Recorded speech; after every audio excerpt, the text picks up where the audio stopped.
Na sequência, a gente conversa sobre livros bíblicos, né? Nós estamos conversando sobre os livros históricos o livro histórico, né, do Novo Testamento. E hoje a gente lembra aqui, ó, cadê? Estamos na terça-feira. Então nós estamos aqui, olha, o livro de Atos dos Apóstolos, tá? Então tem aqui um resumo geral do livro de Atos que é assim: o livro de Atos foi escrito junto com o livro de Lucas. Foi escrito no ano 60 depois de Cristo, depois do nascimento de Cristo. Ano 60, tá? Lucas e Atos foram escritos juntos e estão ligados, inclusive. É como se fosse a sequência do outro. Foi escrito por Lucas, né? Um grego, né? Não era judeu, ele era grego, mas se converteu e foi uma bênção no reino de Deus. Foi grande amigo, grande companheiro de Paulo, né? Nas suas atuações missionárias. Foi escrita, entende-se que junto, né, com o livro de Lucas, foi escrito para os gentios, contando aos gentios a história também da igreja, tanto do livro de Lucas quanto do livro de Atos. Né? Então ele usa uma linguagem gentia, né? Uma linguagem não judaica, um estilo não judaico. O estilo judaico era muito fantasioso, né? Era muito cheio de figurações, né? Tudo isso. O estilo gentil, não. O estilo grego, não. O estilo grego era mais direto, era mais específico, não é? Sem muita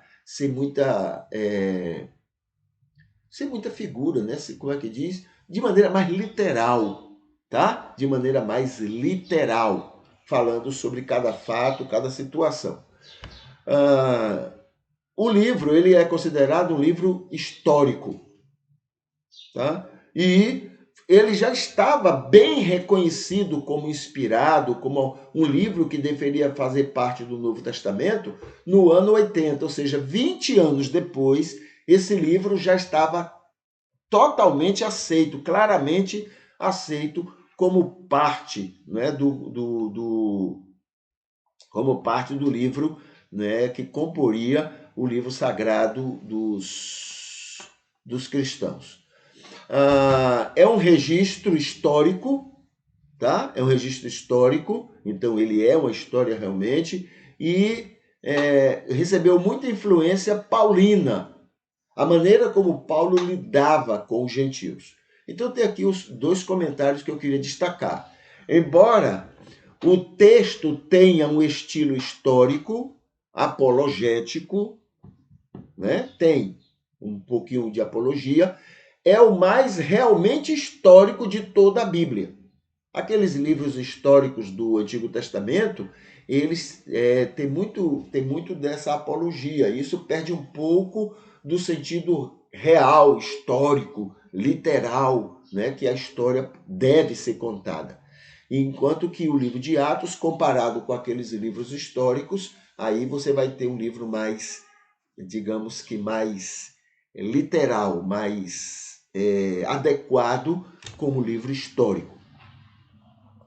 Aqui diz assim: quando o registro dos fatos sem conotação interpretativa é mais presente, tá bom? Então, nos livros do Antigo Testamento, os livros históricos, eles usam mais de interpretação teológica, né? Existem até afirmativas teológicas no meio do registro, porque isso é próprio do texto judaico.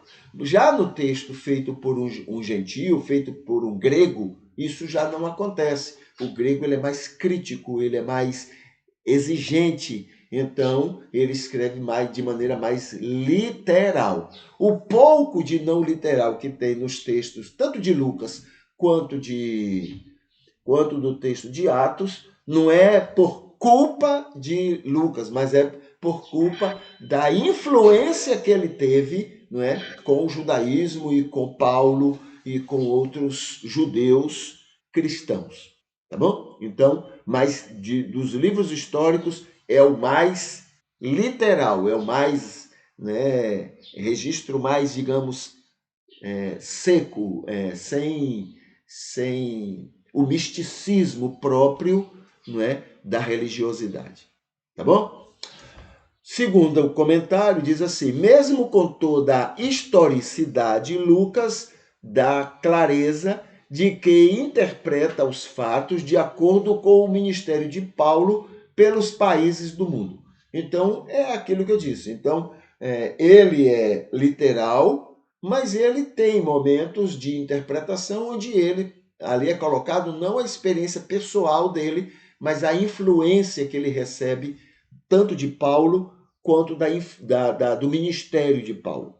Tá? Então ele vai entendendo os registros no livro de Atos de acordo que se vincule a tudo aquilo que Paulo entendia como sendo o ministério dele. Tá bom? Esses são aspectos que a gente chama atenção no livro de Atos.